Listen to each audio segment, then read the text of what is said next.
ఈ అంత్యకాలంలో మనుషులు దేవుని కన్నా ఈ లోకంలో సుఖానుభవమే మిన్న అని లోకాన్ని ప్రేమిస్తారట.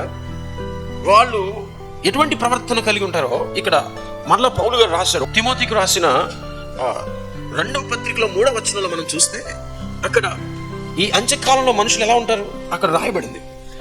అంత్య దినములలో అపాయకరమైన దినములు వచ్చునని తెలుసుకున్నాము. ఎలానగా మనుషులకు స్వార్థప్రియులు, అనాపేక్షలు, వింకములాడువారు, అహంకారులు, దోషకులు, తల్లిదండ్రులకు అవిధేయులు, కృతజ్ఞత లేని వాళ్ళు, అపవిత్రులు, రాగరహితులు, అతిద్వేషులు, వాదకులు, అజితేంద్రియులు, క్రూరులు, సజ్జన ద్వేషులు, ద్రోహులు, మూర్ఖులు, గర్వాంధులు, దేవుని కంటే సుఖానుభవం ఎక్కువగా.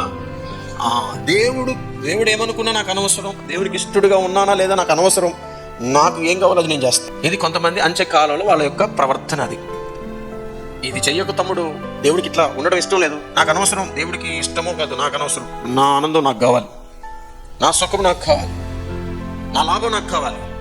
ఇట్లా ఉంటారు మనుషులు. స్వార్థంతో నిండుకొని ఉంటారు, ధనాశతో నిండుకొని ఉంటారు, ధనాపేక్షతో నిండుకొని ఉంటారు, దురాశతో నిండుకొని ఉంటారు. కృతజ్ఞత ఉండదు వాళ్ళకి. ఇలా కాదు తమ్ముడు, ఇలా ఉండకూడదు, కృతజ్ఞత కలిగి ఉండాలి. కృతజ్ఞత వద్దు, కృతజ్ఞత ఉండదు వాళ్ళకు. దూషిస్తూ ఉంటారు. తల్లిదండ్రులను చూసుకోవాలి నాన్న, చక్కగా తల్లిదండ్రులకు ప్రేమ చూపించాలి, నాకొద్దు, చచ్చేవాళ్ళు నాకెందుకు, వాళ్ళు ఏడో చోట సావని వదిలేస్తారు.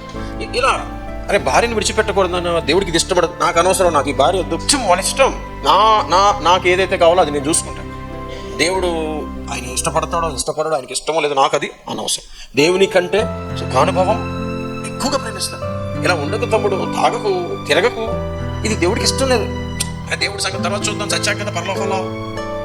ఇప్పుడు ఆయన దేవుడు చదువుతాను, నన్ను అడగట్లుగా నేను తింటాను, త్రాగుతాను, చూపిస్తాను, ఆయనగా నాకు ఇచ్చిందని ఇలా ఉంటారు కొంతమంది.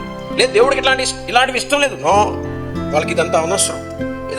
అరే మందిరానికి రానన్న, ఆదివారం ప్రభు సన్నిధిలో గడప, నేను రాను మందిరం, నాకు పనులు ఉన్నాయి, నేను చాలా బిజీ, నాకు చాలా వేరే కార్యక్రమాలు ఉన్నాయి, దేవుడికి ఇది ఇష్టం ఉండదు నాన్న. దేవుడు తన మందిరానికి రమ్మన్నాడు, అది తర్వాత చూసుకున్నాను.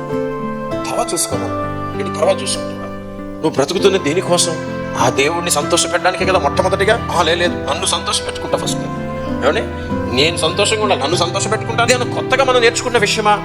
మొట్టమొదటి మూలపాఠం. నువ్వు ఎప్పుడైతే క్రైస్తవుడిగా మారేవో, నువ్వు దేవుడిని మొదట సంతోష పెట్టాలనే ఉద్దేశం, నిర్ణయం నువ్వు తీసుకున్నావు, కానీ దాన్ని మర్చిపోయావు, దేవుడిని ప్రక్కన పెట్టావు, నువ్వు సంతోష పెట్టుకున్నావు, నీకు నువ్వు ఆనందంగా బ్రతకాలని కోరుకుంటున్నావు. తప్పది. హల్లెలూయా. దేవుని కంటే ఈ లోకంలో సుఖానుభవం ఏది కూడా గొప్పది కాదు. దేవుల్లోనే నిజమైన సంతోషం.